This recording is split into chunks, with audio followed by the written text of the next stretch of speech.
સમય ટ્રેડિંગ સાઈ સમય trading Ashish cooperative નામની કંપનીમાં 2016 દરમિયાન હજારો માણસોએ કરોડો રૂપિયાનું રોકાણ કર્યું હતું। ત્યારે કંપની દ્વારા બધાને 5%થી 10% વળતર ચૂકવાતું હતું, પરંતુ 2021માં કંપની બંધ થઈ જતા લોકોના કરોડો રૂપિયાનું ફૂલેકું ફેરવનારને સજા અપાવવા તેમજ રોકાણકારોને ન્યાય અપાવવા માટે રોકાણકારો દ્વારા પોલીસ કમિશનર કચેરી ખાતે આવેદનપત્ર પાઠવવામાં આવ્યું હતું। નામ બટુકભાઈ પ્રેમજીભાઈ વાઘેલા। 2021માં પ્રદીપ ડાવેરા સમય ટ્રેન્ડિંગનું જે કંઈ કરોડોનું 500થી 700 કરોડ આમ પ્રજાના ગરીબ માણસોના પૈસા લઈને ફૂલોકું ફેરવી અને જતા રહ્યા છે। અમે પોલીસને અવારનવાર રજૂઆતો કરી છે। આ માણસ ઉપર 500થી 700 ચેક રિટર્નના કેસ છે। કોર્ટે સમન્સ કાઢ્યા છે, વોરંટ કાઢ્યા છે, તો આની ધરપકડ નથી થતી। આ પહેલાં જે જામીન આપ્યા હતા અને રાજકોટ શહેરને જિલ્લામાં આવવાની મનાઈ હતી ઝાલા ફેમિલીને, છતાંય ખુલ્લેઆમ ફરતા હતા। અમે પોલીસને જાણ કરી, પોલીસ પકડતી નથી। અમે એ તોમતદારને પકડીને આપ્યો તોય પોલીસે છોડી દીધો। અને આ લોકો પ્રદીપ ડાવેરા અને એના એજન્ટો ખુલ્લેઆમ કહે છે કે અમારી પાસે પૈસા છે, અમારી પાસે સાંઠગાંઠ છે, અમારું કાંઈ નથી થવાનું।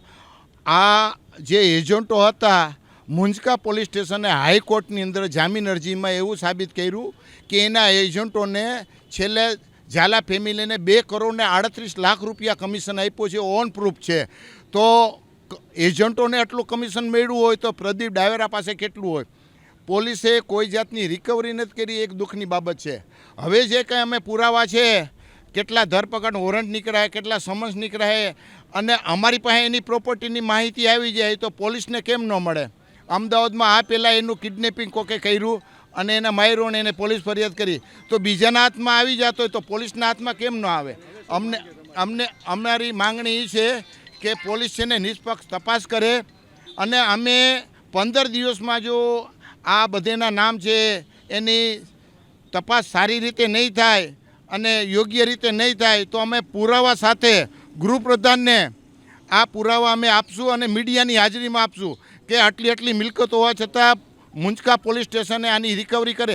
તમે એક ગાડી, એક બુલેટ, એક મોબાઈલ, એક કોમ્પ્યુટર જે 500-700 કરોડનું ટર્નઓવર કરતો હોય એની પાસે એની કોઈ મિલકત એણે બતાવી નહીં, અને પોલીસે એની મિલકત કંઈ બીજી એને તપાસ ન કરી શક્યા। અમને દુઃખની બાબત છે કે આ આઝાદ દેશમાં આ ગરીબ માણસોના પૈસા ખાઈ જાય અને સામાન્ય માણસનો ચેક રિટર્ન લાખ રૂપિયાનો થયો હોય તો પોલીસ પકડીને પૂરી દે અને એને જેલમાં નાખી દે। તે 500-700 કરોડનું કરે એની માથે કોઈ પગલાં નહીં લેવાના। એટલે આ લોકો પહોંચતા હે અને એ ચોખ્ખું કહે છે કે અમે પૈસા બધે આપી છીએ, અમારું કાંઈ નથી થવાનું।